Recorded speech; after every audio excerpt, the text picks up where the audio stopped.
All right, so the big unveil. In this here bag, I have the beer that I selected for this episode. Ready? Ready. And I think we picked a pretty apropos beer for our podcast. It comes from Balderdash Brewing, and it's called Sneaky Weasel. Sneaky Weasel. Foxy, shifty, wily, crafty, surprisingly smooth, deceptively strong. Balderdash.com. Well, shout out to the Sneaky Weasel folks. That's right.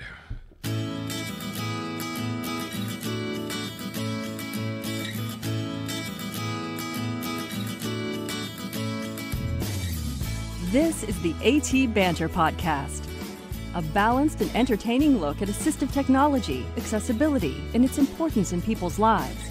Join Rob Minot, Ryan Fleury, and Steve Barclay as they banter with people around the world about anything and everything regarding assistive technology and the disability community. Now, on with the show.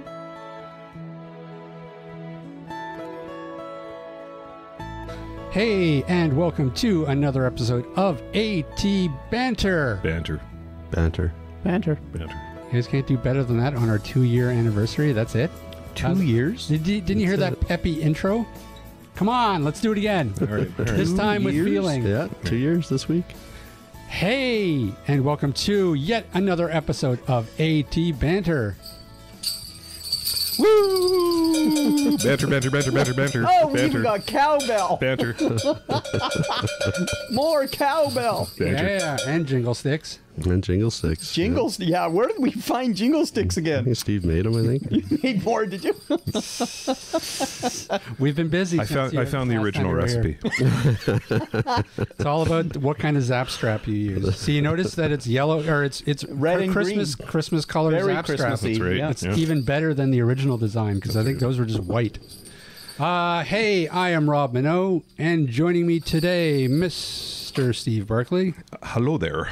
Mr. Ryan Fleury, Hello. and Mr. Rick Chant. Good morning. Joining us, sitting in once again. And hey, this is it's a big show. Ryan, what kind of show is this? This is our 2-year anniversary podcast show. Yay! We. Yeah, that's right. 2 years. Who would have thunk that Not I. 2 years later we'd be still sitting in front of microphones? I think Steve said that last week. You're never going to let us live that down, are you? No, and that was the week before last. Well, listen, But it's amazing the humble beginnings we've come from. yeah, you know what's funny? Over the weekend, I went and listened to our very first episode, and I'd like to say it's radically different than our episodes now. But I like that we've But it's gotten them not. better, but some aspects. But We're still scraping the bottom of the barrel. A lot of other aspects is pretty much the same. We've learned nothing in 2 years. I wonder if there's anybody who's listened to every podcast. That's Oh, if there is, they need a medal. Yeah, Yeah. probably. and by now they probably need some sort of counseling. Probably. Likely. Yeah.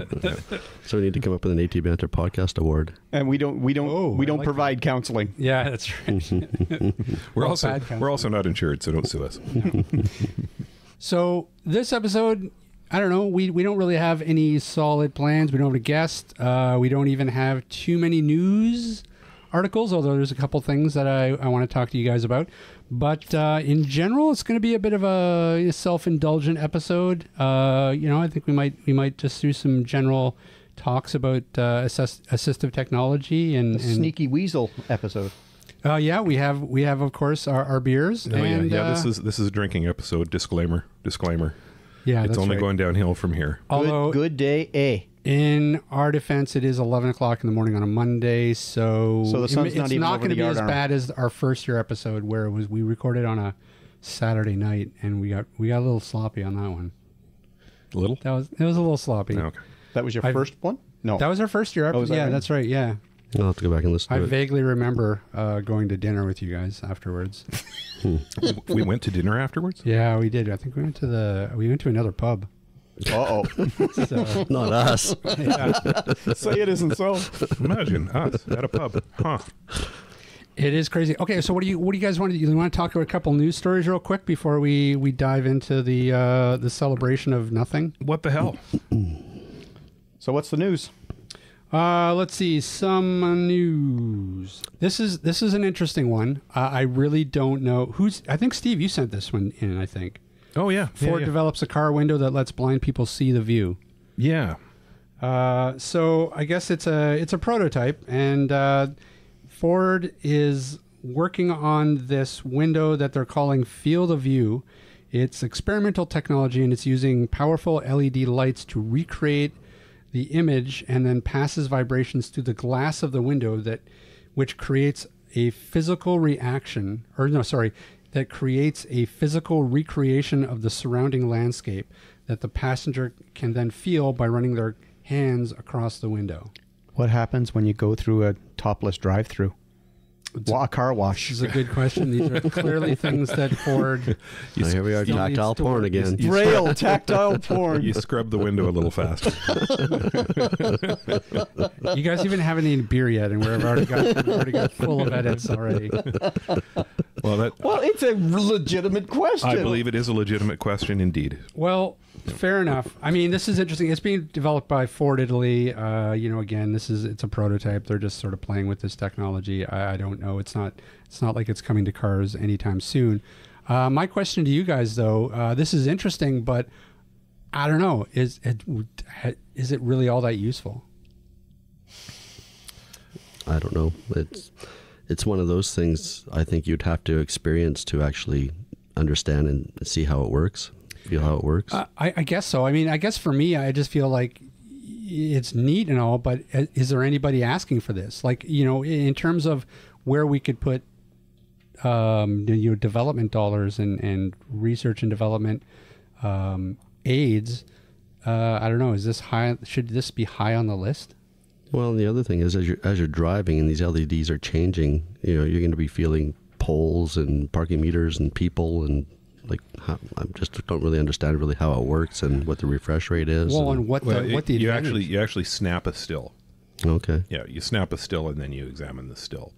So it takes a picture, it converts that picture into grayscale, and then it has different vibration levels depending on the shade of gray, how dark it is, and presumably a darker color would be Stand out more. higher vibration. Right. Sure. But- You're passing through. Oh, sorry. Yeah, but I mean, as far as whether or not it's something that people want, did you watch the video? No, you know what? I did not watch the video. So in the video, they interview a few blind people who have used it, and they seem pretty enthralled by it. Is that right? Yeah, Oh, well, they seem okay, really well. interested. Because I mean, you think about it, sitting in a car, just tooling along in a car can be. Unless you've got something else going on, some sort of entertainment or something, it can be roughly akin to sitting in a sensory deprivation tank, right? True. So now we get distracted blind drivers. There you go. We have enough problems, don't we? Now, I'd also like to point out they're not doing this on the front windshield, Ryan. This is on one of the side windshields. So, yeah. So what happens when there's something, the blind person sees there's something good? Do they elbow the driver and the driver looks at it and then gets No, you are the distracted driver. driving? You are the driver. It's autonomous vehicles, wasn't it? No. Oh, I thought it was autonomous. No, Oh, although okay. that's an interesting thought. Like, this is something certainly that eventually maybe it would be part of it. okay. A self-driving car that Yeah, it's not going to be long and blind people are going to be able to drive again. I don't know. I boils still down think to. that's a long. Not in ways away. Vancouver. We can't even get Uber or Lyft. Yeah, Ryan, you say that every episode. People around the world are be like, "This guy really has a bug up his ass." about Uber." Absolutely. Well, you watch the news every night, and people couldn't get out downtown again on the weekend, Yeah, because we don't have enough ways out. So I just don't get it. Yeah, they should stay down there then. Till you're trapped down there. You need right. to get home. Well, I mean, this is interesting. I mean, I hate to, I just certainly didn't mean to put a negative spin on anything that's being developed that helps the cause of inclusiveness or anything. But assistive technology in general. I think we'll get into this conversation a little later. But I mean, in general, the state of it is still a little broken in terms of the technology that's out there is so cost prohibitive to the people who actually need it.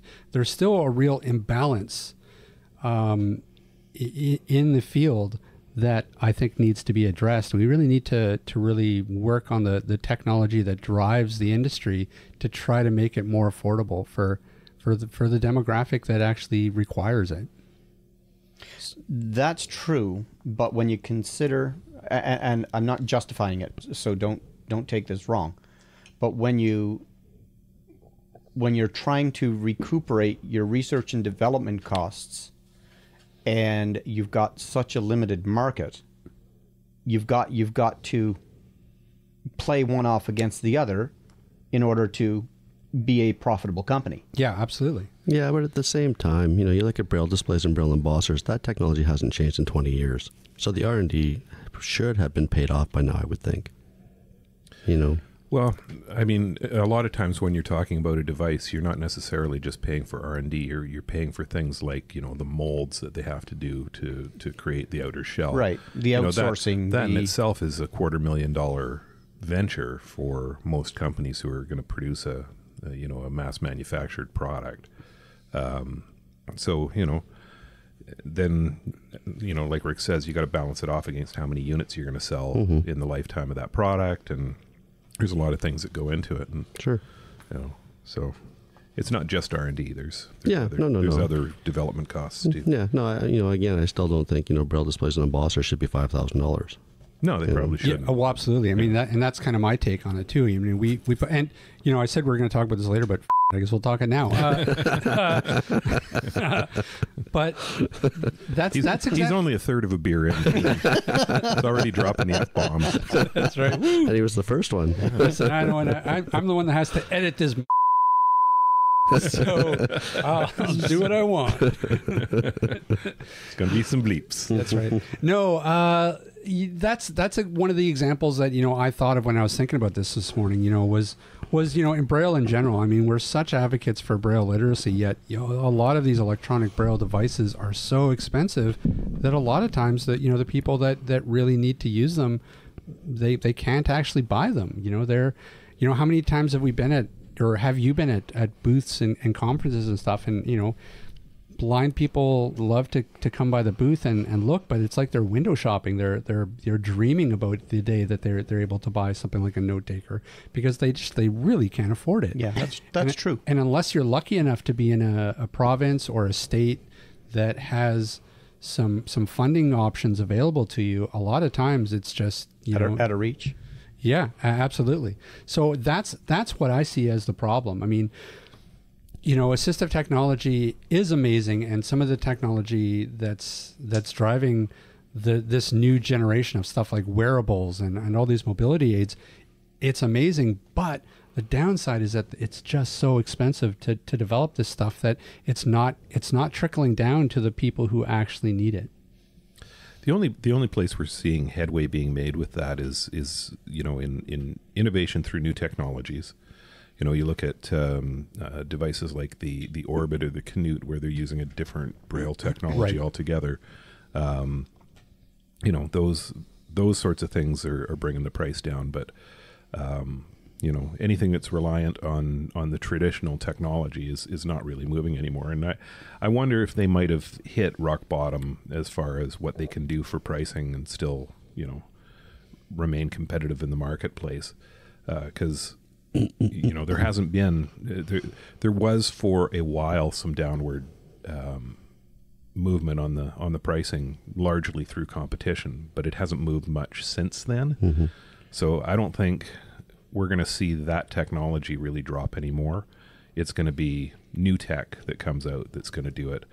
And maybe there will be, something that's, utterly disruptive and in the marketplace, because even the Orbit and the Canute, they're not ideal for, say computer accessibility, because they don't refresh as quickly as the current technology does. So, we need somebody to come out with, one of those array addressed shape metal memory. What are they called? Memory plastics, memory polymers. Polymer. Yeah. Yeah. Somebody, I think it was HP, was experimenting with that a while ago, but nothing came out of it. So something has to come along sooner or later that's gonna replace our current technology at a cheaper price, but we just haven't found it yet. Well, what do you think about the idea of price drops in terms of AT companies that leverage existing mainstream technology to sort of use as a foundation to create some sort of an AT solution where they can drop the price because they're using this mainstreamed popular. So one example that comes to my mind is the Iris Vision that you sell. They're using as a basis, they're using the Oculus Rift. Is that right? They're using the Samsung S7 phone in a Oculus designed headset. Right. So these are two mainstream products that they've put together, and then they've put their own. Yeah, they've put their own software on it. They've kind of repurposed the phone so that when it starts up to this Iris Vision software. They've put tactile markings on the headset to make it a little more accessible. It's you look at a product developed specifically for that market, the eSight. It sells for $10,000 US versus this, which is a repurposing of an off-the-shelf product, which is I think 3,300 right Canadian. Yeah. So what's that in US dollars? It's probably around 20. But see again, when you're using mainstream products like that are being mass produced, wherever overseas, and they're able to acquire those cheaper than having to make parts specific for a specific piece of AT equipment, like a Braille display, for example. That's going to drop the price. That's going to help drop the price. So, it is. I think going forward, I think that has some real potential to be able to drop the price of some of this stuff. So it's within reach of right their target market. Yes. But that's dependent on the mainstream, embracing this idea and allowing for these mainstream products to be used as platforms. But again, the Samsung S7. How much longer is Samsung going to be making the S7? Well, that's true. I mean, cell phones tend to cycle around for a couple of years. But yeah, so still, you're right. Sooner or later, they're going to have to. Eventually they're going to turn over a new model, and you're going to have to rewrite the software. Potentially, yeah. So there are pitfalls into leveraging the mainstream stuff as well. That's a good point. That's a really good point. All right. So while I'm thinking about it, I'm going to change the topic here. Okay. Because I don't want to forget about this. I want to do a giant shout out to McDonald's, because when you go into McDonald's now, you can order and they'll deliver your meal to your table. To your table, yeah. Right. And they give you a little disc with your order number on it. Yep. Those discs now have Braille on them. Oh, is that right? Yes. Yeah, all McDonald's are rolling out these discs that actually have Braille on them. However, the Braille's painted on. What? The Braille is painted on. It is flat. They've taken the time to paint. So they just the Braille dotted? Characters. Yes. The Braille characters in paint. Yeah. They're Yes. not tactile. They're not tactile at all. Are you serious? Oh my I'm serious. goodness. Is this McDonald's? McDonald's, you dumb sons of bitches. Somebody Jesus didn't do their H. research. Tap dancing Christ. I mean, how stupid do you have to be? Hey, did you witness this yourself? I have a picture. Okay. That's funny. Because Linda didn't mention anything. We were at McHappy Day last Wednesday. I wonder if they've. And I I didn't wonder if even- that's just in Canada. Or if You know that's what? I something wonder. across I the wonder if country. they even know. Yeah. Someone Well, I mean, it's a legitimate question, right? It is. Yeah. Yeah. Oh, it's Braille. So all you need are the 6 dots, right? So let's paint them on, and then we can claim that we've got Braille on our Oh, table my. delivery system. Wow. I bet you somebody hasn't thought that out. Somebody That in would be really production. funny. That would be my guess. Yep. Holy crap! So I'm just showing Rob the picture here of the number 14 mobile ordering table service, and then underneath it, painted on the little disc, they have the Braille number sign and one. .1 Are you for serious? Yeah. Yeah. .1 of 4. Wow, And it's painted. It's painted on. Yes, it's totally flat. that's funny. Well, do we give them it's- points for trying, or Nope. No, we don't give them No, points I think for all of our trying. audience should email McDonald's and say, "Hey, what's up with this?" You dumb sons of bitches! What are you thinking? All right, Yep. so look in the show notes. We'll have the contact information for McDonald's. Contact your ADA. Demand a free sausage. The American McGriddle. Dental Association?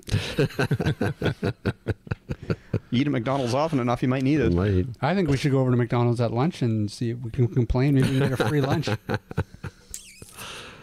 That's not. Somebody didn't think about that. you think?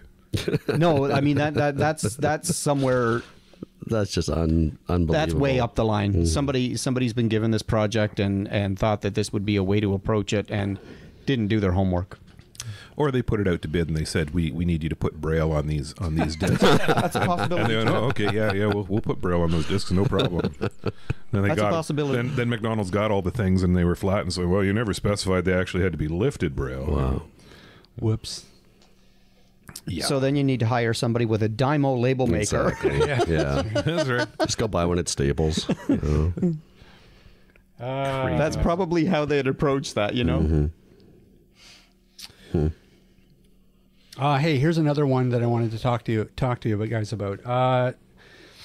This is just new this week, I think. Volvo will have Google Maps apps and Assistant built into their cars going forward, even if you don't have an Android phone. The company, so Volvo announced today that it will add Google Maps Assistant and Google Play Store to the Census infotainment system in Volvo's next generation cars over the next few years.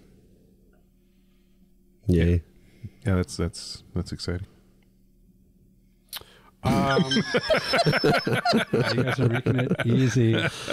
Sorry. No, it's well, no, but don't you like? I don't know. I'm getting the sense, and maybe this is just because I'm coming off of writing a blog article last week all about the virtual assistants and right. Google Assistant. I mean, I don't know. It seems to me we're really heading down this road of having these assistants built into almost everything. I mean, I think the move is cars.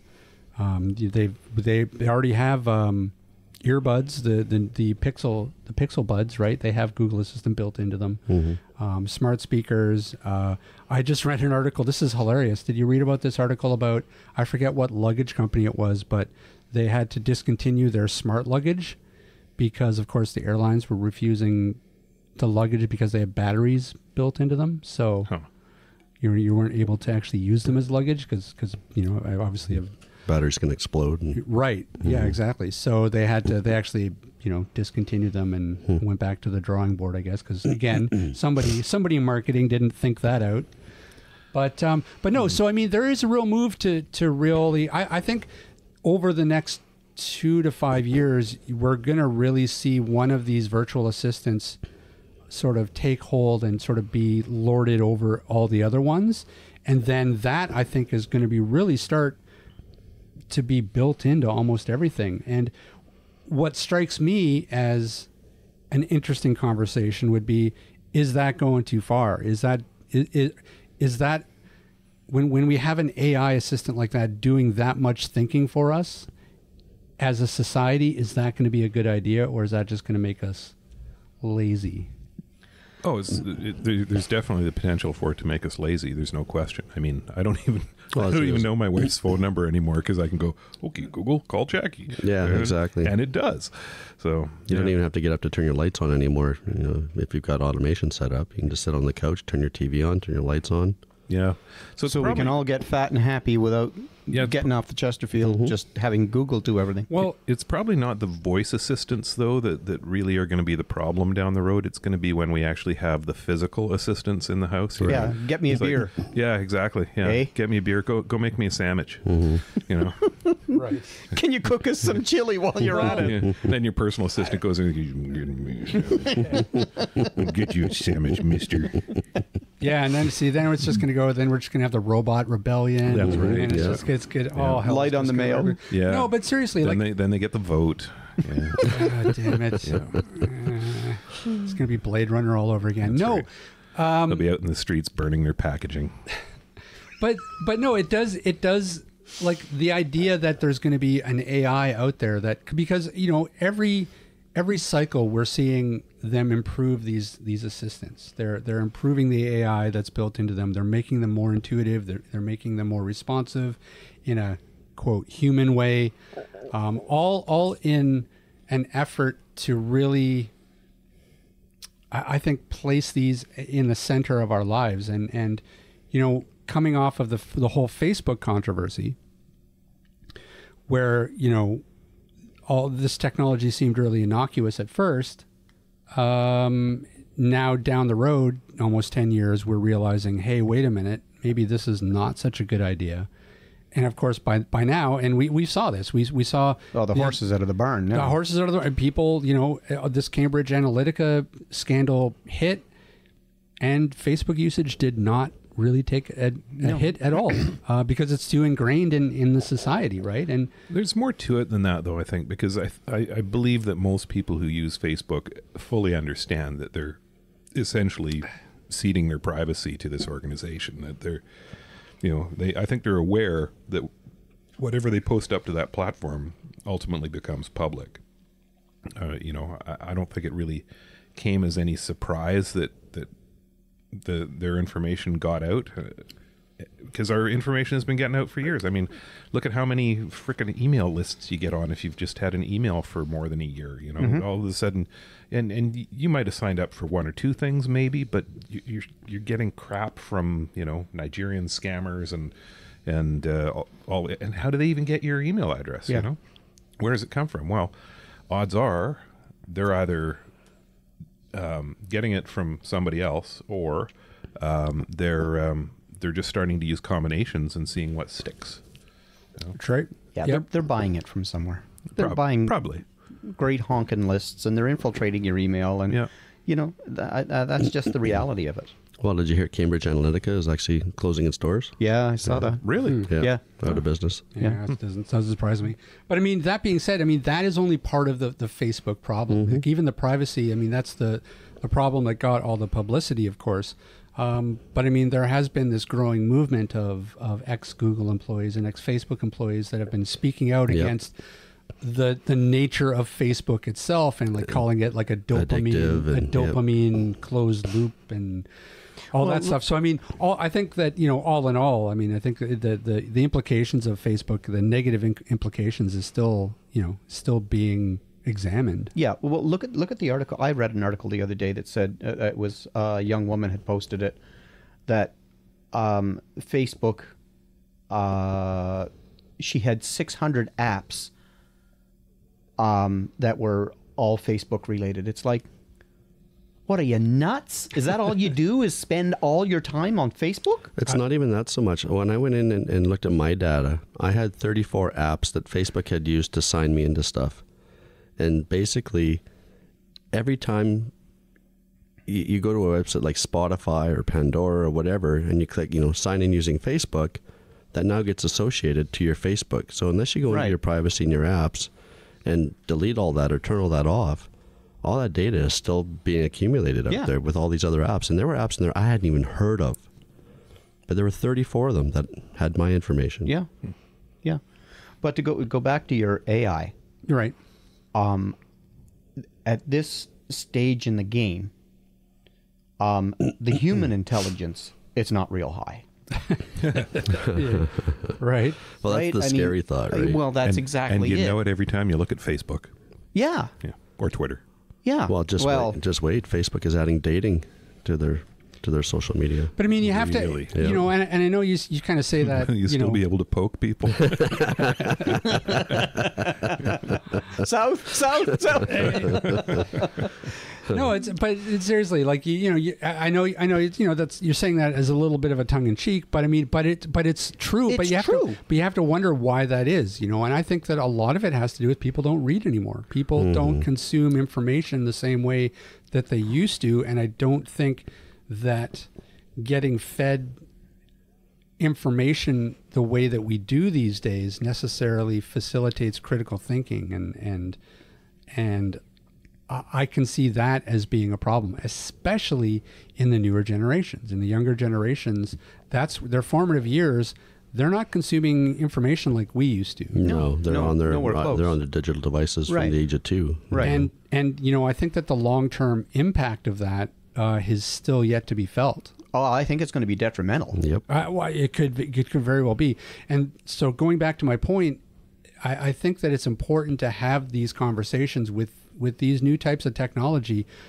We're so used to a new type of technology coming out, and we're just like, yeah, sweet, this is awesome, without really looking downstream at the implications. Right. And I think AI is one of those things that we need to look at down the road and go, okay, what are the implications of creating these virtual assistants? What could be the long-term impact of making a society where information is being fed to us through a single AI information source? You've seen Terminator, right? Exactly. Well, didn't we talk about this kind of on a previous show, maybe last year, where we did? We'll end up having sects of elitists, and people can afford the higher end technology. Oh yeah, when robotics, I think. Maybe the robotics episode. Yeah, But Microsoft as well, I saw this morning, is setting aside $5 million a year for the next 5 years on making AI accessible. But I mean, at least AI, given the current political landscape, can think of all the twists and turns and come up with a reasonable, logical decision, rather than just being push the button. Right. Sort it out later.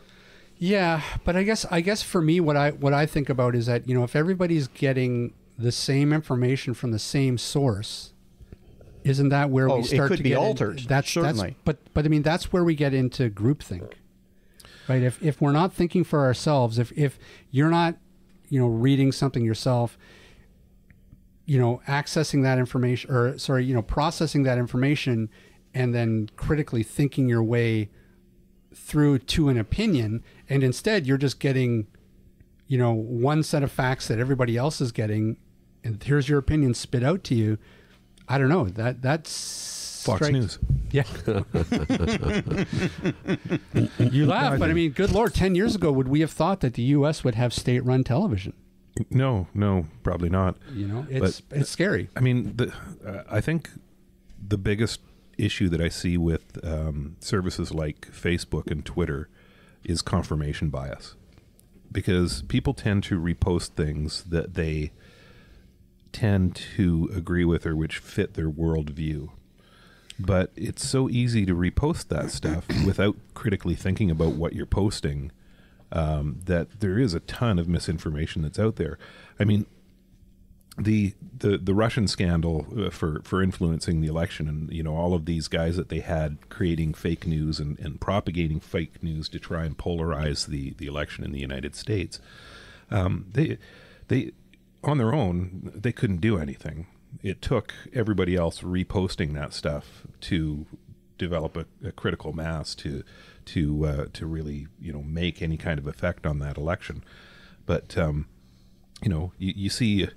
I saw one on Twitter the other day. Somebody had posted this thing about how every school mass shooter is a Democrat. They're all Democrats. Every single last one of them, listed a whole bunch of them from like the guy who shot Lincoln on all the way down, guy who killed Kennedy. They're all Democrats, every single one of them, and they're not.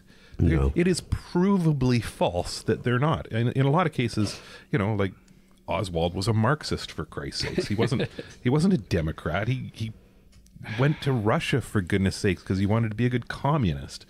You know, Yeah, it's yeah. not the same thing as a Democrat. You know, yes, you can say he was far left, but he wasn't a Democrat.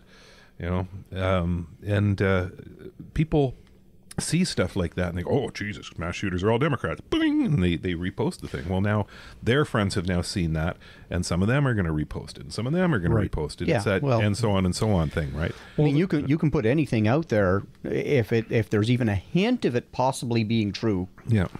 You know, it might not go viral, but it'll go. Yeah, and I've been guilty of doing it myself. You know, see something come up and, you know, I'll get all outraged by something. It's like, oh, that's outrageous. I'm going to repost that. Bing. And then somebody comes back and says, you know, that's bullshit, right? And it's like, really?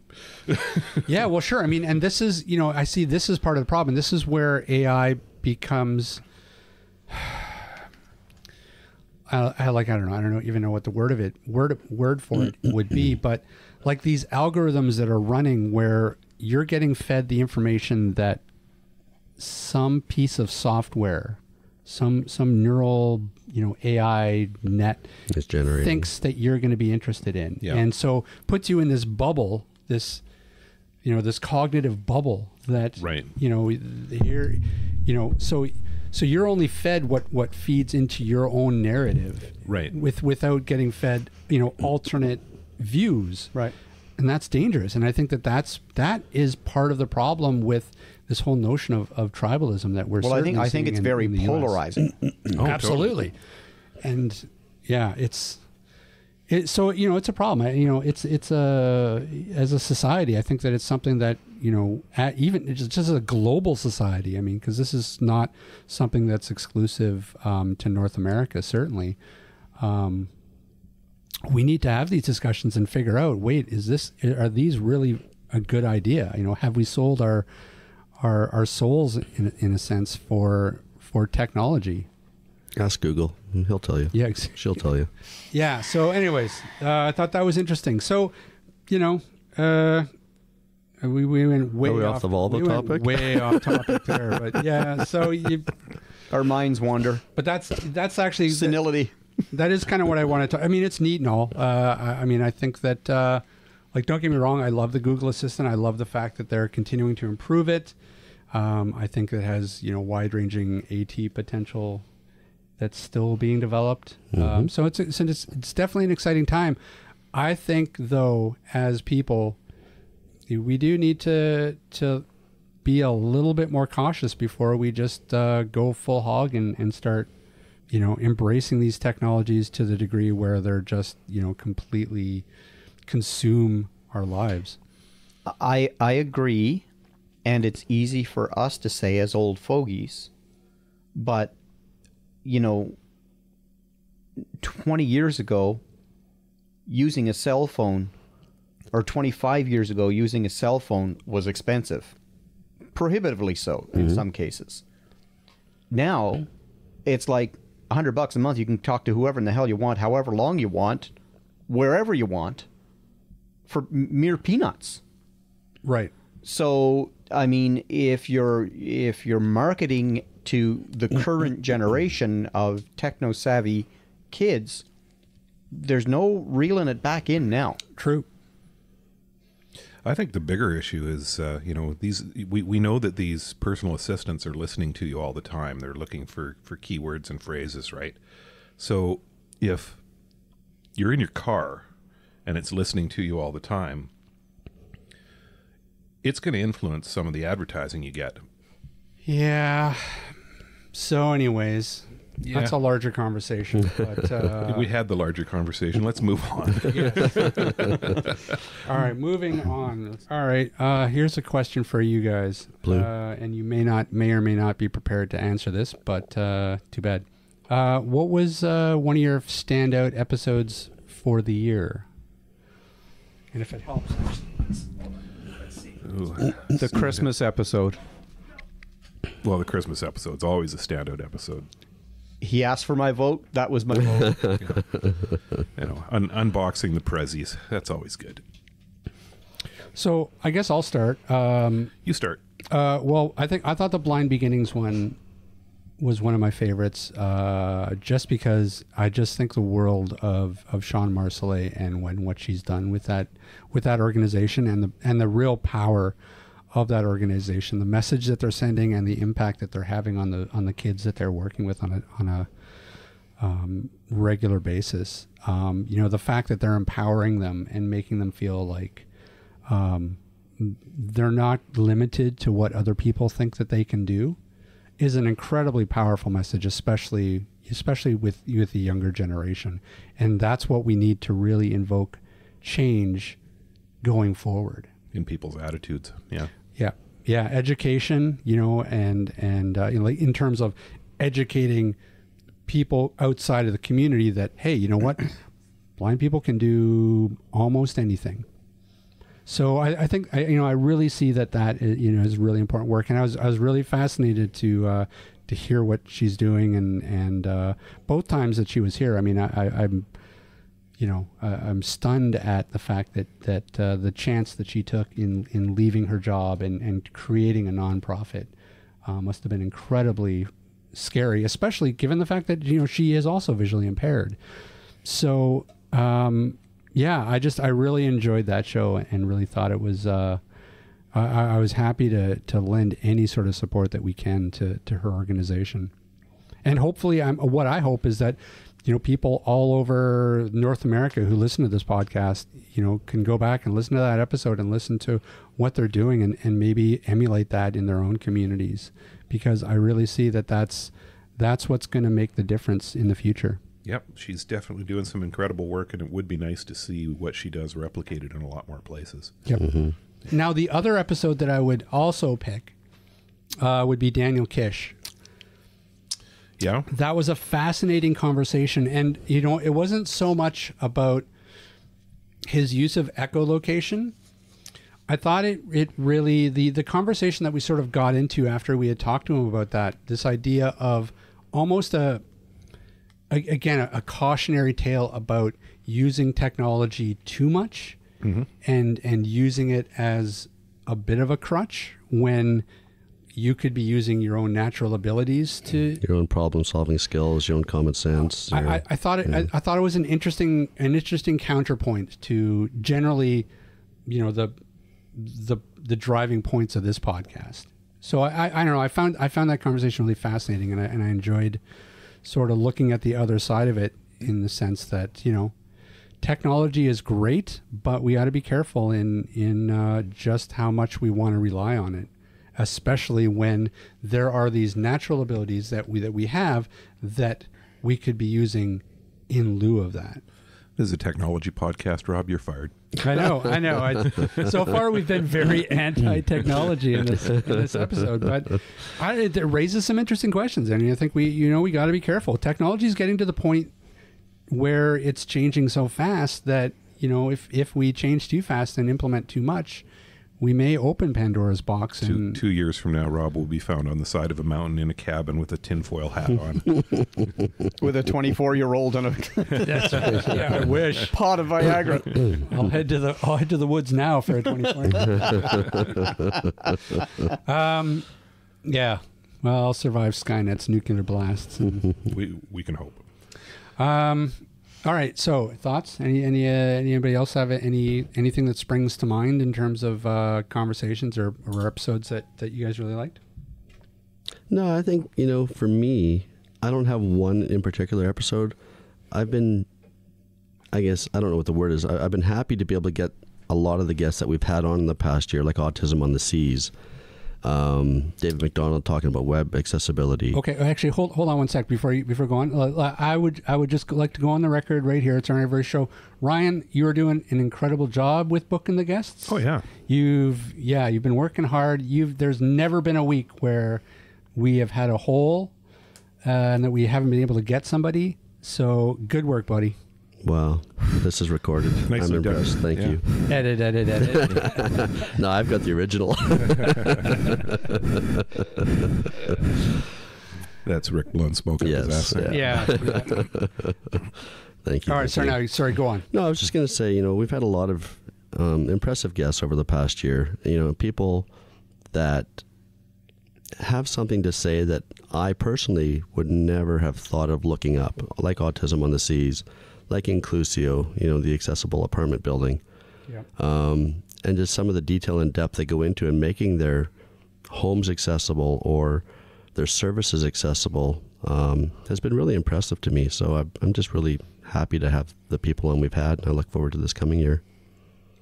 Yeah, and I think that's, part of this podcast's mandate, I think, is, and it's, that's changed. I mean, looking back over the past 2 years, we really didn't know what we were doing. Still don't. At first, and, in some ways...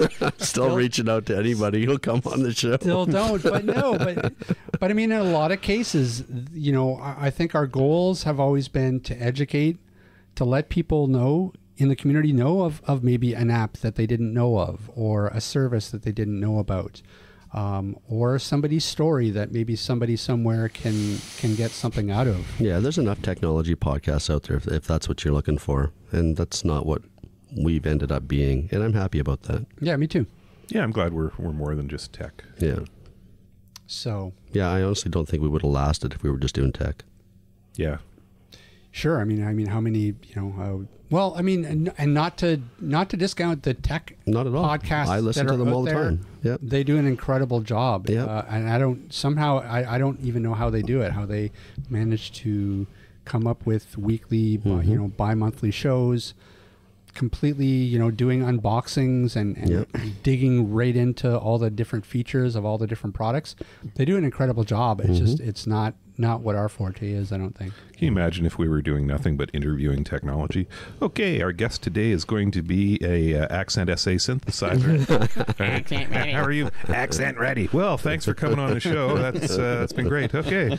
Are you ready? Yeah. Next episode, we'll be talking to a Dynavox. Ew. Good. Yeah, that Inclusio show was really good. I actually enjoyed that too. I think you missed that one, Steve. That was with the Yes, I did. Yeah. Yeah, it was pretty interesting and really sort of opened our eyes to just how much work has to go into building an automated accessible living space. Yeah, accessible and home automation is not as easy as a lot of people think, and certainly not as easy as some of the mainstream devices want you to think. Yeah, it's not like just throwing a Google Home or an Amazon Echo in your house and, it's a few light bulbs and away you go. It's way deeper than that. Yeah, people don't realize the depth of what needs to happen to automate a home. And that sort of goes back. I saw a really great quote from Neil Milliken from Access Chat over the weekend too. I thought was incredible, and I think it speaks a little bit to how I see the podcast and our role in it. But he said, everyone can do something to contribute to making the world a more inclusive place. #be the change. And I thought, that's so cool. That's perfect. That's how I see our podcast. That's exactly what we're doing. I've been living with that. That's one of my mantras for life. I will drink with anybody. Be the change. Yep. #be the drunk. There you go. I think when you need to pour a shot of tequila. Okay.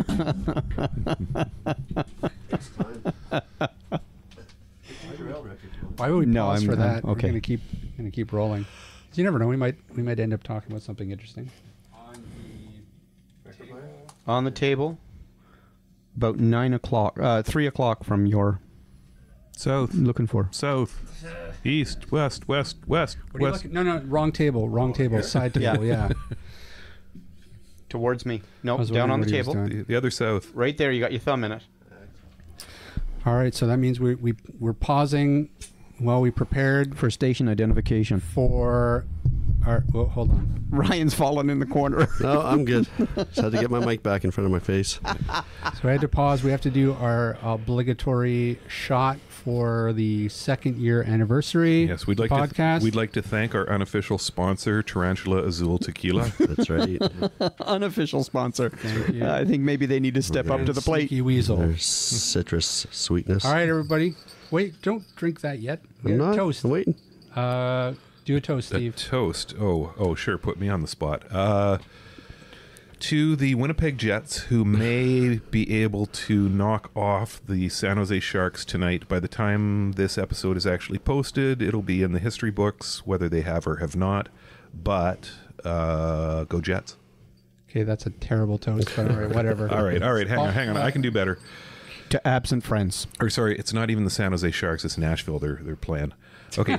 Butts. Yeah. Okay. So to the Las Vegas Golden Knights. Oh, come on. To absent friends.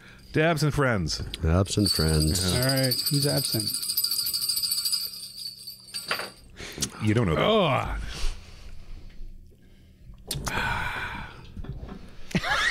Rob, what? If your face freezes like that, man, that 24-year-old is going to run. I'm still.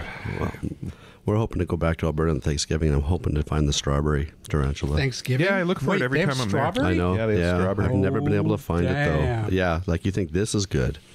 That strawberry will probably knock you in your ass. The face that Rob just made, he doesn't think this is good. Oh, he this loves is this good. stuff. No, this is good. Yeah, he likes this. That's my O face. I bring him a bottle. It doesn't taste back. like tequila at all. No. It tastes, I don't know. What flavor is it? Citrusy. It's citrusy. Kind of lemon lime. I've got like regular tequila upstairs if you prefer that. No. I prefer it stays in the bottle, actually. Yeah, Rick actually turns that shade of blue that the Tarantula Azul is from any kind of tequila. So, Given that, and we've been pretty serious with this episode, very unlike our 1 year, but maybe we should tell the monkey story. Maybe we shouldn't. And we're not talking I've Curious planted- George. oh, come on, Rick. Maybe we should. I love that story. We have a lot of new I love that listeners. story. You got to tell this story. A lot of new listeners who have never heard the story. I just as soon as not. Oh, come on. Come on. Or somebody will do it for you. Oh, well. You know what? To keep the facts straight, Yeah, it you might better. be just as easy that I do it. Now, I will take no questions, and I will get no comments as the story plays out. That seems unlikely. So we just be like a White House briefing. Go ahead. So many moons ago, when I was with the military, we pulled in alongside the wall in Gibraltar. And being the duty driver that night, I was tasked with driving the van that we had with us and into and out of town and dropping people off at the local pubs and picking them up and dragging them back to the boat when they were 3 sheets to the wind. And the last run out, the guys who were on watch asked me to pick up some pizza. So that was fine. And I did the last run, and I had to park the van in a locked compound and turn the keys over to security because it wasn't actually our van. It belonged to the Brits. And I was walking along the jetty with several boxes of pizza, and unbeknownst to me, I could hear this scraping noise and couldn't figure out what the hell it was. And what it was a monkey with a stick who hijacked me and decided he was going to take the pizza. And the Gibraltar monkeys are actually descendants of the Barbary apes, and they're quite vicious. And at that point, they weren't being controlled by the people on the rock that actually are there now, controlling them, and there were some quite aggressive ones. So the long and the short of it is I got the shit beat out of me. I went back to the By a monkey with a stick. by several monkeys. Well, let's Several clarify. monkeys. Not little squirrel monkeys. No, not little squirrel monkeys at all. This was not a macaque. No. So for those people who might have been driving by in a Volvo car where that took the picture of it, like let's just imagine for a minute what that would feel like if you're feeling on the image of a monkey beating somebody with a stick for their pizzas. Anyway, so the long and the short of it is I went back to the boat. I had no pizza. I looked like I'd been beaten with a stick, literally. And I want to ask questions so bad. and The monkeys went on to die of cholesterol poisoning. yes, they did. And years later, like just in the last 2-3 years, we went back for our 25th anniversary, and I was concerned about going to Gibraltar because of these fucking monkeys. But anyway, that's the story of Rick in Gibraltar the first time around. So when you went back the second time, did any of the monkeys look at you and go, I remember you? What get me some pizza, white boy. Mushrooms. I love mushrooms and green peppers. No anchovies. What happens is they've called the aggressive ones, and they've shipped them back to wherever in the hell they shipped them back to. But the ones that are on the rock now are very much tended to and cared for by the people who it's a park. Right, so by the people who work for the parks. Did you go to the park? Oh yeah. And it was funny because there was a little Oriental kid, maybe 2-3 minutes behind us, because we walked up the rock, and there was a little Oriental kid behind us who had a bag of popcorn, or Smarties, or Skittles, or whatever the hell it was. And when they heard the bag rattling, it was like mass exodus. Huh. Right, and the park tells you, do not have food items. Do not have plastic bags. Do not put your backpack down and leave it because they'll go through it. Keep your camera around your neck because they're just little rat bastards is what they are. Yeah. They'll steal anything. And the kid behind us had this bag of food, and it was like there were monkeys coming out of the woodwork, migrating towards this food. And the park keepers realized what was going on. And went and rescued the poor child. But I had visions of, oh shit, I know what's happening. It was bad. Look for the one with the stick. It was really bad. So I knew exactly what was going on. It wasn't pretty. That's a great story. It was a great story. And I mean, I remember when Rick first told us that, and years later, I'm still hearing about it. The outpouring of sympathy that he got from us was negligible. The fact that we snuck into his workstation and changed his desktop to monkeys. Referred to him as Monkey Boy for years to come. Yes, you did. Yeah, so good times. All right, that was a good. Good aside. Yeah. Good aside. And you guys are still assholes. That's correct. That's true. You know, I have to say that, it's funny too. The other thing that struck me looking back at all the past episodes over the past 2 years, we've really gone through a lot over those 2 years. We sort of went from, we're all working together at the same company to, where we are now, working for Steve and, with his own company. So we've really sort of gone through a lot in our personal lives and our business lives as well. And I have to say, that is certainly something that I was thinking about this morning. I was like, I really miss going in and seeing you guys on a daily basis. I find the social aspect is one of the biggest pitfalls of what I do now.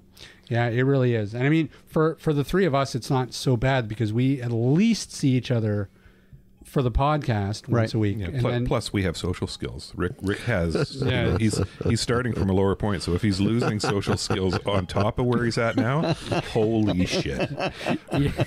You're an asshole. That's right. If those monkeys saw him now, they'd be like, no, don't mess with that guy. Like, no. Surly. We beat some surly into that. No, that's why I so enjoy Breakfast Club. That's right. Yeah. Is because I get adult conversation. Yeah. Yeah. So, well, my goal for this year is to get us to the point where we can afford a physical office space because, we need a showroom. Yep. We need a place that people can come and see product that's in a good location. But we just got to get there, But that's goal. That's our goal for this year. You're absolutely right.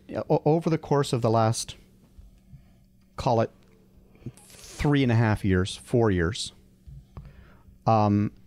there have been some very major events in everybody's life, from buying companies to finding a partner that was an asshole to running it in the ground to everybody being dispersed in the wind, everybody losing their jobs to, holding out hope that, God forbid, because we don't want to be anywhere else, and that has been consistent with all four of us, is we didn't want to be anywhere else. That's right.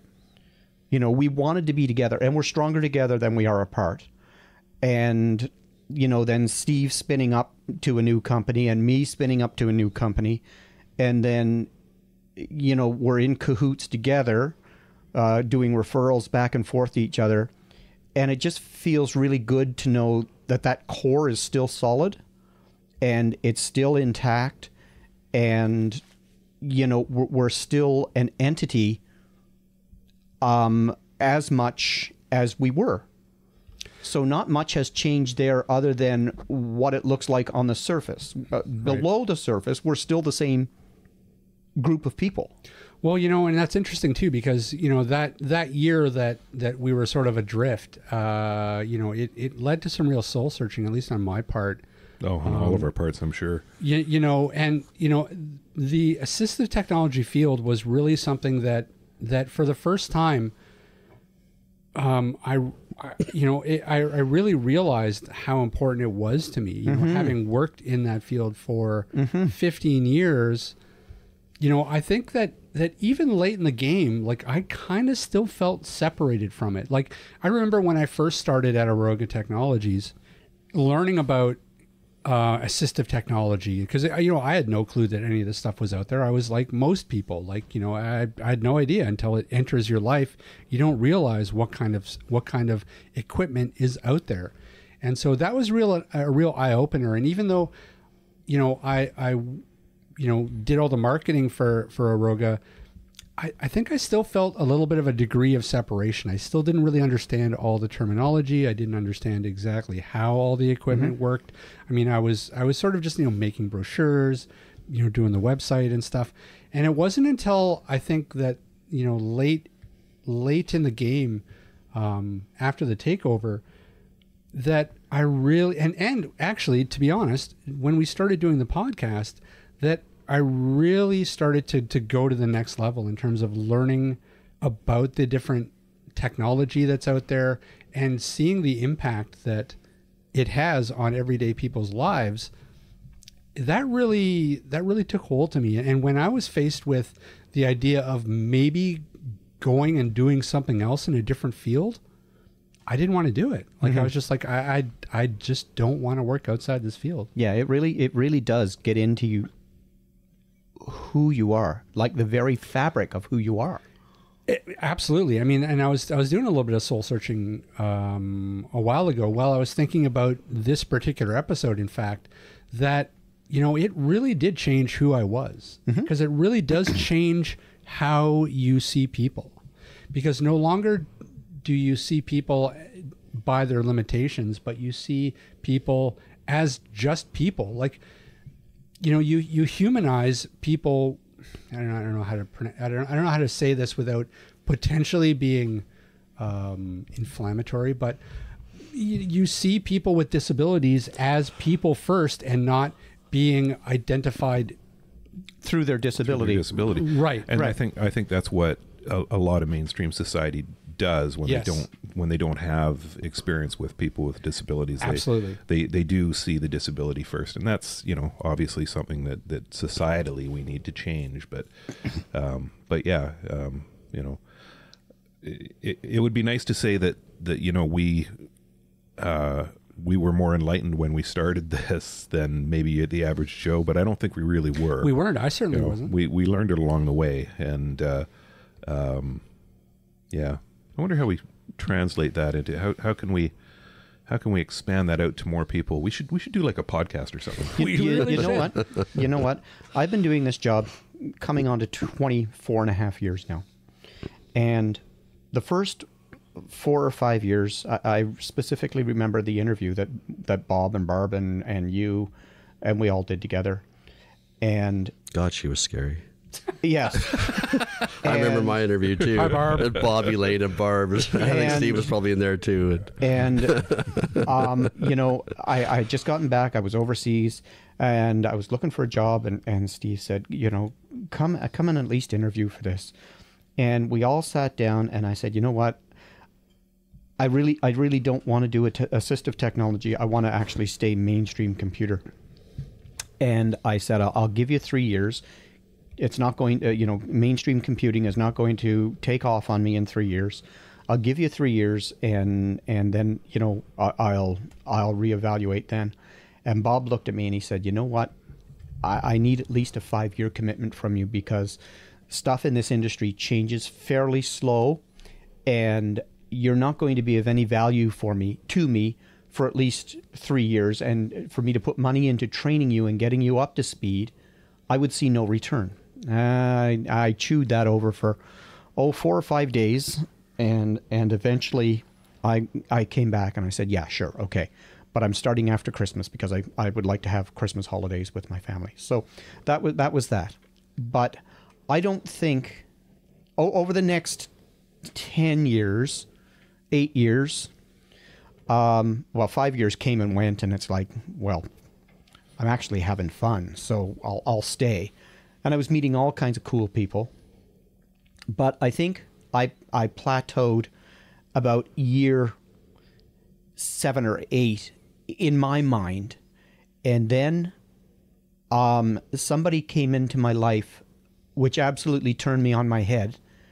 And the next 16 years, I have learned more from Ryan than half of the people that I've actually brushed elbows with.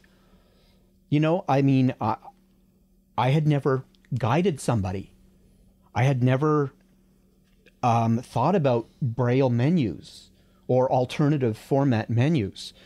I'd never thought about a closed glass door being a barrier. So it really twisted my mind around coming from being able-bodied to being somebody with some kind of a disability. And I think that's what cemented it for me was, there are people out there who have disabilities who are still people. Every single one of them. Mm-hmm. Absolutely. I mean, they're people first. Yeah, I agree. Yeah. And I, like I say, I have learned more from Ryan than any of my compatriots. Yeah, I remember telling people, even initially while we're on the Ryan bandwagon. So, listen. I'm going to archive this episode. Yeah, no shit. Wow. It must be your tequila that I've been drinking. The Love Ryan show. It's time for another shot. Keep going. Yeah, exactly, dude. I was just going to say it's almost time for another shot. So I've only had a donut, so that's gone right to my head. But no, like I remember like the first time, like, guiding him across the street to get something and, walking him into curbs and stuff like that. You don't even think about it. The first, without even thinking about it. No. Yeah. I mean, and why would you? You're not used to guiding somebody. That's true. Yeah, kudos to Ryan for putting up with this. Okay, Ryan, so we're going to walk over here. Oh, sorry about that, man. That's, geez, I'm sorry. Here. Now, I have been an asshole over the course of the last 16 years. Let's walk past this lamppost. Oh, shit, sorry, Ryan. I think the only one in here who hasn't been an asshole is Rob. Really? Steve's got the escalator trick. He pulls on me every time we're somewhere out in public. Wait, what's that? As we're walking along. As we're walking along, just spontaneously, I'll say, okay, we're going down the escalator. And he'll start crouching. And he gets me every time. Every time. Oh, that's awesome. I've been with him 18 years. One of these days, I'm going to actually take him down an escalator. And he's going, I don't believe you. Ah! That's right. Yeah. Yep. I don't know. Should we do another shot? If we're going to do another shot, we better do it now because then... All right, then do another shot. Yeah, just a halfer for me. Halfer? Okay. Yeah. Here's the drive. Okay. Oh, we're ready? Yep. Yeah, we're ready. Did you put mine over here? Yours is on the corner of the... Now it is on the table. He's moved it to the corner of the other Sorry. one. No, Ryan moved it. Rob just filled it. Right there. Yep. Okay. All right. Rick, Do a toast. All right. what are we toasting today? I got a good one. To Bob and Barb Vigorette, who are directly responsible for all of us getting into this business. Bringing us together. So, that's true. Good health to them. So wherever they are, Yeah. Whatever they're doing. cheers. Cheers. Okay, well, then should we just wrap it up? I mean, I had a few other things that we could talk about. I mean, I wanted to talk a little bit about language. Le langue. Well, you know, it like there's a real movement now, like the word disability. There's a negative connotation that's getting a little bit of pushback in the community about it. Yeah, absolutely. And I find that like doing the marketing for us, you know, I found that I've been a little bit cautious because we've been actually called out on it a few times, using the wrong type of language to, you know, describe the community. Like I do understand it. Like I do understand the notion of taking ownership of a word and like deciding, like as a community, and deciding whether or not It's appropriate or it's not. appropriate. So, you know, for example, like instead of sort of the disabled community or the disability community, saying the challenged community, or No, I think that's even worse.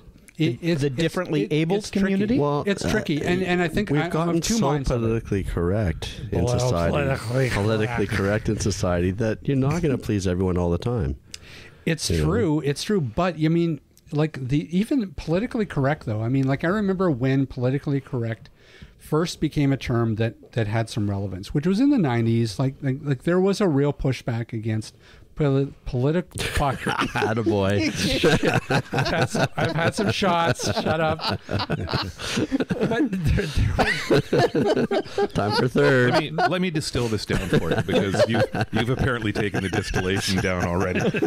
Look, there's no way that you're ever going to please everybody all the time. You can't. You just can't. And a phrase or word that is offensive to one person is not going to be offensive to another person. I mean, you see regular instances where communities will take up different terminology, different words to refer to themselves, but they don't want other people using those words for themselves.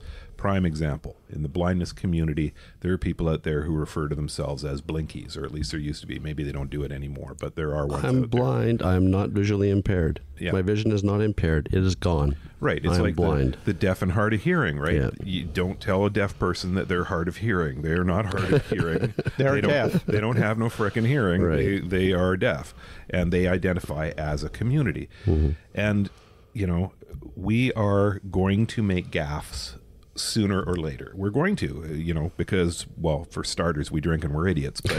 But on top of it, I mean, even though we're trying to be sensitive, sooner or later, we're going to use the wrong terminology. When we do, we apologize, we move on. Right. You know, and it doesn't matter if it's a term that we feel is innocuous, because we're the ones coming at it from the position of privilege. You know, if somebody feels that we are using a phrase that they find uncomfortable, even if we think it is unreasonable, we apologize and we move on. right. You know, and that's all we can do.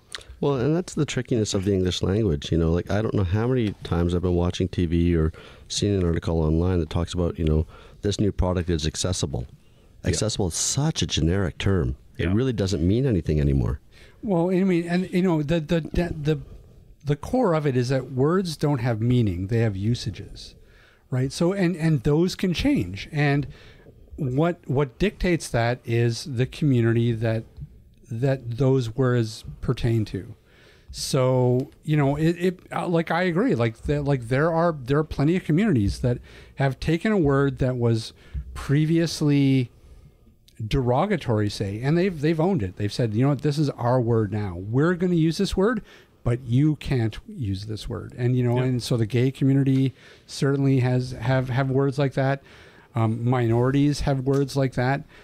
So, and I think that those are the people that certainly have the right to guide the rest of us as to what, like, how they want those used. Granted. Those words used. Granted. Okay, I see where you're coming from. But we are not only dealing with somebody who's deaf, hard of hearing, blind, low vision, augmentative communication. So to able to use a broad term to address all of those, you're going to have to use disabled. Well, there's others who would argue with that. there's those who would say you could use other abled, for example. Okay. And I don't have a problem with that. But what I'm saying is, irrelevant of it being blindness or whatever, even if you use disabled, you're going to offend some of the people of each of those groups. Yeah. Yeah. And if you do, you're right. You have to own up to it and say, okay, I'm sorry, I've offended you. This is what I was meaning to portray, and move on. Yeah. Here's the problem that I see is that there's a real climate of outrage out there. Like people, there are certain people that really seem to be like they just wait to feel outraged. Like they gain power from that somehow. And so and I think that's the climate that needs to change. I mean, we call them civility impaired. Yeah, sure, right? Like, yeah, I think that you have to look at the context before you get outraged. Like, if it's somebody that is like their meaning is well intentioned, but maybe they use the wrong word. I mean, cut them some slack. Right. But it's okay to point out. But that's like, that's exactly. To point it out, but point it out in a appropriate manner. But that's like somebody who's a road rager. It doesn't make any difference what you do. You're going to piss them off. That's exactly it. Right. I think there are people out there that just they sort of thrive on this notion of outrage. That's exactly and right. They're just waiting for somebody to say the wrong word and they hop all over it. And they hop all over it without taking into context of what that person is actually trying to do or say. Yep. And I think that it's important to balance things out. And while so.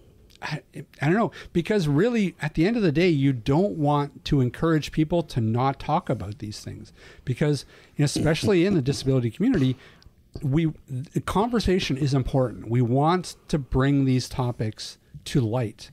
It's important for the mainstream to understand what needs there are. Yeah, if you don't talk about it, there's never going to be a better level of understanding. Exactly it. And education and visibility is so important to the disability community right now, that you don't want to discourage people from talking about it, because if you're jumping down somebody's throat every time they use the wrong word, they'll stop. They're just going to stop. They're going to stop talking about it. So there has to be a real balance to it.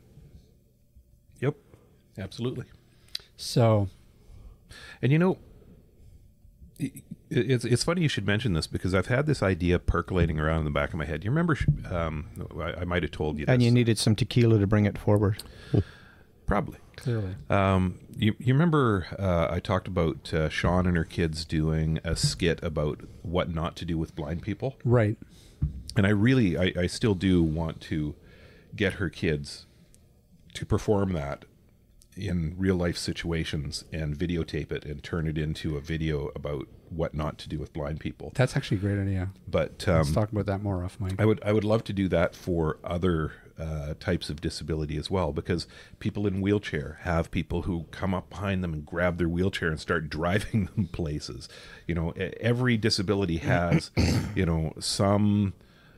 something that happens to them that pisses them off. Mm-hmm. Right. Because people are making assumptions and dealing with them in ways that are just screwed up because out of their lack of understanding. I would love to do something where we can improve that understanding. When we were on our cruise out of Barcelona, I met a young man in a wheelchair, 18, 19 years old. His sister was a couple of years younger, and his parents. I mean, we just got on like a house of fire, but I'd walk up behind him and he's in his wheelchair and I'd just start shaking the chair, right? And he knew it was me, and we'd go tearing around the ship, and we're knocking little old ladies out of the way like bowling pins. And all he could do was scream and laugh, and we just had so much fun together. Well, keep in mind too, when we were all in school, our high school had a special classroom for people with disabilities. They weren't integrated. There was no inclusion. Right, that's a problem. Yeah, we have inclusion now. Right. Same for my elementary school. My high school, there was inclusion in my high school, but yeah. But that brings up an interesting point when you talk about grieving, because one of the other notes that I made for this episode that I wanted to talk about was I saw a tweet by somebody named Daryl Hilliker. Shout out to Daryl Hilliker. I don't know who you are, but you're in my Twitter feed, so hey. But he tweeted something that I thought was interesting. He tweeted, "One of our local blindness agencies is so desperate for us to grieve our daughter's blindness as some sort of loss, but I refuse. I just don't get it. If we're grieving blindness as a loss, then it's no wonder we can't get equal accessibility, etc." And I thought that's a real interesting take on this. Agreed. Because it all comes down to able-bodied people's perception of Somebody with a disability. disability. Yep. And that's what needs to change. The disability community doesn't need to change. It's society's perception. This is what's at the heart of it. With very few exceptions, and I would say that a lot of the exceptions are people who have been opportunistically disabled. Most people who have some kind of disability do not want your sympathy. Right. They don't want it. It doesn't help them at all. It doesn't give them anything. It doesn't make them happier. They don't want it. They don't need it. And when you try and give it to them, it pisses them off. Yeah. Rightly so.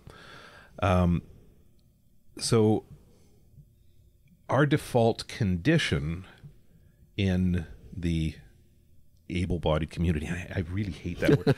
I actually hate that word more than disability, honest to God. Yeah, because, I'm with you. Because it suggests that we are somehow Superior. better. Yeah. But the default condition within our community is, if somebody is disabled, we should feel sorry for them. Right. That's ingrained in us. Yep. And we don't mean it maliciously when we try and empathize or sympathize with somebody, but we still come off as assholes. Yeah. To whoever we're dealing with. And how do you bring about that fundamental change so that people don't immediately look at somebody with a disability and say, "Oh, poor guy"? Well, and it comes down to education. Like, I don't know how many times, and I'm not alone in this, I see tweets and stuff on Facebook all the time, but I don't know how many times I've gone to an airport to travel, and they bring a wheelchair to help get me to the gate. I'm not paralyzed. I don't have a mobility impairment. I'm blind. I'm capable of walking from One here to the other. gate A. Right. But it's ingrained in them. It's I guess how they're trained to grab the wheelchair. Not only that, but even though they may need a guide, you may need a guide, they may not be willing to touch you or let you touch them. But then society has to ask the question. Oh, absolutely. And that's not what I'm getting at. What I'm getting at is, is that what's going on in the background? This person is blind. If they sit in a wheelchair, we can get them there faster, more conveniently, than by guiding them. Because then, we're not going to be running into anything. I don't have to be able to brief you as to if there's stairs coming up. We don't have to go down an escalator, whatever the case. Yeah, it'd be right back to I understand that perspective. Somebody with no experience. Oh, sorry, Ryan. Oh, Jesus. Yeah. But you know what? I would think the major air carriers have all been trained. They should all have they should sensitivity be, training. But they get what? Maybe they get exactly. half day of how to deal with people. But with still and all, I mean, No, I understand that side of it. if you want to be a top-notch airline, and you've got to offer top-notch service. Well, and just ask. If you're coming to me, if I'm coming in, and you're there with a wheelchair, just ask. Would you like a wheelchair and have me guide you, or are you able to walk? Just ask the question. I saw on Facebook, I can't remember who posted it, but somebody posted on there that they were a guide dog user, and normally they would get the window seat so that the dog could kind of be off to the side and such. But for whatever reason, they I think they had a middle or something. But they got seated on the plane, and somebody came along who was supposed to be in the seat next to them, and the stewardess, Flight attendant. flight attendant within earshot of this person with the guide dog started saying to the person, "Oh, I'm sorry, you're sitting beside somebody with a service animal. Are you okay with that? Is that an inconvenience for you? Are you allergic?" And Too bad. that's what it should be. Yeah. Yes. But the person said, no, it's not a problem, whatever. And she, oh, well, you know what? We'll give you some free drinks or something to make it worth your while. Wow. And this guy is sitting here thinking, what am I, like a leper? Yeah. That they've got to accommodate that guy because he's so inconvenienced by my dog sitting under my seat. Exactly. He's not even Yeah. sticking out. He's not infringing on his space. Wow. What the is this guy going through that they've got to buy him drinks? Wow. Yeah. And they did. They on that flight they came back to that guy and they offered drinks to the guy on the other side. Would you like some drinks? Unbelievable. But they didn't to the guy with the guide dog. Wow. Yeah. So, Well, back to this young man in the wheelchair. We had such fun together. There are places on the cruise ship where it's just a glass elevator entryway, and I'd leave him there and go out the sliding doors and just keep walking, right? And he knew I was coming back, and he was great. And almost 2 years later, they came to Vancouver and stayed in North Van at the Pinnacle, and we were supposed to meet out on the pier where the old shipyard used to be. And I sneaked up behind him, and I grabbed his wheelchair, and I just started to shake it, and he knew exactly who it was, right? And so later on that evening, after the two kids I think they were watching a movie or something, the parents came down, and Mom came over to me and put her arms around me and gave me a hug. And I mean, Claire's lovely. And she said, "Thank you." And I said, "What do you mean?" She said, "Well, he's been talking about this trip for 6 months now, about wanting to see Rick again, about this and about that." It's like, you know what? He has a great personality. He's a fantastic kid. Yeah, but other people don't see him that way. yeah. And that just broke my heart. It really did. I know, it's sad. Because he's just such a so sad. fantastic young man. Yeah. And what it comes down to every time is just education. It's just time spent thinking about and spending time with people. But I mean, really, and because that's the only way that you can really overcome this idea of seeing past the disability to the person. And I think it was Ryan absolutely that opened my eyes to that. Mine too. Well, and even, speaking from somebody who is blind and was sighted for 23 years, you gain a deeper appreciation for your disability versus others. During this podcast and over the last 2 years, having the interviewees that we've had has given me a greater appreciation of, wow, I'm only blind. It could be a lot worse.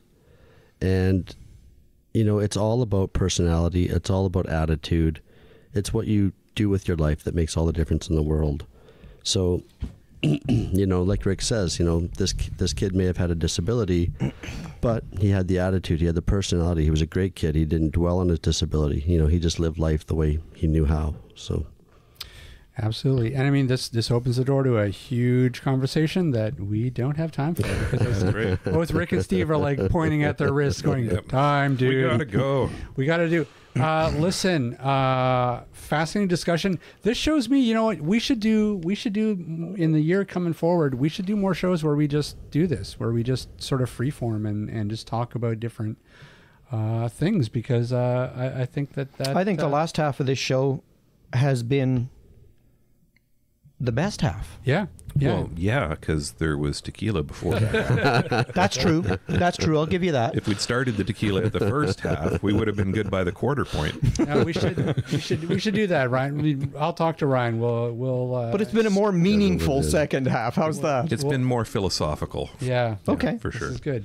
Yeah. Hey, Ryan. Rob, where can people find us? as usual, atbanter.com. Oh, let's see if we can do the email on drinks. Okay, they can also drop us a line, atbanterpodcast@gmail.com. Woo! Well done. On tequila, bitches. I don't think we better leave that one in. I think we should. Where else can people find us, Steve? Well, people can find us on Facebook, Twitter, and Instagram. Fantastic. Tell us a little bit about where they can find Canadian Assistive Technologies. Canadian Assistive Technologies, if you can stop yourself from sniggering at the URL, can be found at www.canasstech.com. That's CANASSTECH.com. Mr. Rick Chant, where can people find Chaos Technical Services? Well, Chaos Technical is online at chaostechnicalservices.com, or you can email me at chaostech@shaw.ca. Except for those haven't even been Gibraltar drinking. monkeys. You can email us at .com. Gonna get an influx of monkeys typing up pizza orders. Hey, Rob, you're an asshole. All right, that is going to do it for us. Thanks, everybody. If you've listened in since the beginning, well, good for you. Shows you've got Our condolences. stamina. It does. We appreciate every one of you. We absolutely do, and thanks for listening. We hope we bring some meaning and some value to what we're doing. You are the reason that we're doing this, so thanks again, and we'll see everybody next week without tequila. Yeah, we have to go do another shot. Oh, okay. Apparently, I have to go to the bathroom first, though. No. Yeah, Another shop. Shot, then bathroom. Oh, shot. No, bathroom, then Shot, shot. then bathroom. No, Oh, it's shot. only an ounce. Okay, everybody, thanks. The cue the Just is fine. drink the liquor. Cue the music. More cowbell. More cowbell. This podcast has been brought to you by Canadian Assistive Technology, providing low vision and blindness solutions across Canada. Find us online at www.canasstech.com. That's CANASSTECH.com. Or call us toll free at 1-844-795-8324. For all your assistive technology servicing needs, call Chaos Technical Services at 778-847-6840 or find them online at chaostechnicalservices.com. Music provided by bensound.com. Whoa, look at that. Master of the one take.